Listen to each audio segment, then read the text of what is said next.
Hey guys, what's up? This is Panther Dragon, and today we'll be doing the top 5 best mid laners for solo queue. In this tier list, I asked some people in Challenger what they think the best mids are, and I got their opinion mixed with my opinions to create the top 5 tier list for now. So this tier list is going to be more oriented to higher ELOs, and in this video we'll be doing a ton of honorable mentions for you guys, since there is such a big pool of viable mids right now. And so with all that being said, let's get started.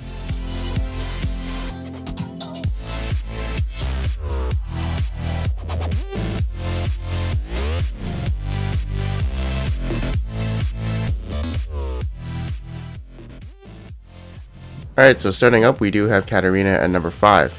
Katarina did get her passive nerf this patch, but honestly it's not a big deal, because usually if she does go in a team fight, she's probably coming in the team fight to clean it up and try to get mostly all the last hits or some assists. I'd say about 20% of the time it won't reset as it did before the patch that nerfed her, since maybe the enemy flashed away from her ulting or doing her combo onto them. Or maybe she used her Zhonya's and she doesn't get the reset because the enemy killed her like a second later after she popped her Zhonya's. Either way, she's still really good at team fighting, she's really good at getting kills around the map, so I definitely think she's still pretty good for solo queue.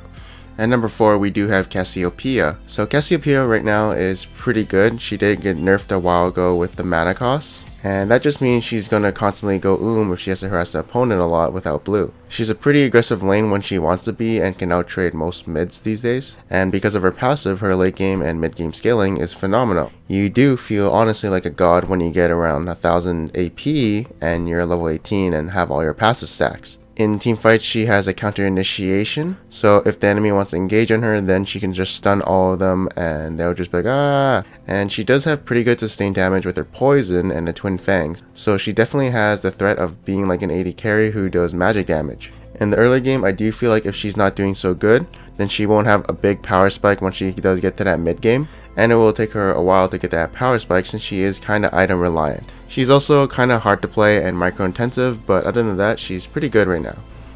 Next up at number 3 is going to be Annie.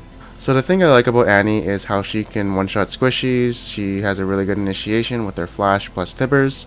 She has a pretty good laning phase, especially with that Q change where when you kill an enemy, it resets her Q cooldown by half. And she is pretty easy to gank for too. She can definitely carry games, especially if she is better than the opponent, as she can snowball pretty well and becomes a huge threat to the enemy team. Although she does have her cons. First of all, in the late game she kind of does fall off because enemies start getting Banshee's Veil and Mercurial Scepter or even Quicksilver Sash, so she cannot one-shot them anymore. She also relies on flash 50% of the time for team fights, so you might need distortion boots, and she doesn't have any escapes in the laning phase except for her stun to stun the jungler or the enemy coming to her.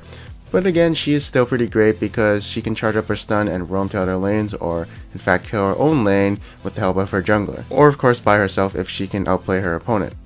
Alright, so next up is going to be Xerath. In the latest patch, Xerath got a minor nerf to his stun, where if he hit the stun at max distance onto an enemy, it's now 1.75 seconds instead of 2.25. But I think that happens about 35% of his E's, and so still probably stun for like 1.5 seconds usually. And I would say it's a good thing because if you're sieging and you toss that thing out and it hits a person, it's like hitting someone with a Morgana binding, but there's a lot of bursts to follow up onto that from Xerath, and so it can be more devastating than a Morgana binding Q. Now the reason why he's so good is because he's a really long range champion, so he can poke the enemy at a safe distance. He's like a better version of Ziggs, and his AP ratios are pretty high. The only problem about Xerath is he's pretty easy to initiate on, so if you have a Vi or Jarvan to lock him down, then he's easy to kill. But if you're a good player, you probably won't leave yourself in that kind of situation. He's also a pretty hard champion to play as you have to hit your ults and be pretty accurate with them. And at number 1 is going to be LeBlanc. Alright, so I'm going to get in a lot of shit for this, even I doubt myself. But basically what people have been saying and what people have been using is LeBlanc. They've been using her to get her to Masters or even Challenger. If you actually look at all the AP mids in Challenger, their most used champion is LeBlanc. Which means if you're a really good player and you know how to play LeBlanc, and you know if you want to carry games, you can use her. Even though her silence did get nerfed, she did get a buff to her distortion, which does mean she's pretty hard to kill without hard CC. She's also one of the only few champions who can one-shot people without DFG, and because of this she does have a lot of map pressure. She can definitely guard objectives well since there is the potential of killing the enemy really fast. And if I were to main mid lane and I want to carry myself to a higher ELO than I am right now, this is probably the champion I'd main, although I don't feel comfortable playing her at my ELO because I don't think I'm a really good LANK, and the only champion I'd be playing mid lane is either Annie or Cho'Gath. But I don't go mid often, and that's basically my champion pool. Alright, so next up we'll be doing a bunch of honorable mentions. The first one is going to be Morgana. She's decent, she's good, she's pretty good against the top tier mids right now, and I guess you could say if you're mid game or late game and you land that binding, someone's gonna die. And next up is going to be Twisted Fate. Again, he has his semi-ultimate global. So if you do get a good laning phase going on and you roam to other lanes, you're gonna have a lot of map pressure with Twisted Fate.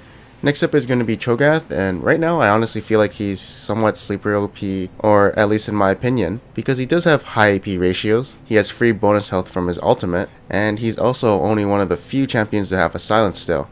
Basically, whenever I see this champion, I think that he's kind of trolling or whatever, but once I saw the potential that he won his lane, and he's actually doing good, he becomes a huge threat when like team fighting or sieging. But that is my opinion. And next up is Zed. Again, the only nerf he got was a attack speed nerf, but whatever, he can still get his job done, he can still one-shot those AD carries or squishies, and once he gets to his power spike, he can start split pushing. Next up is Talon. He has a lot of burst damage coming into him, and he has great team fighting, and he does scale pretty well into the late game. Next up is Lissandra mid, so she's becoming more popular in the mid lane than top lane. Basically the same stuff, she can use her ultimate to lock people down, she can wave clear good with her Q, and she's pretty easy to gank for. And last up there is Ahri. So she got nerfed a bit, but she's still pretty good. And that's basically the end of it. There's probably a lot more champions, but I think I've listed a good amount right here, and so I do hope you guys are happy. And yeah, that's basically it.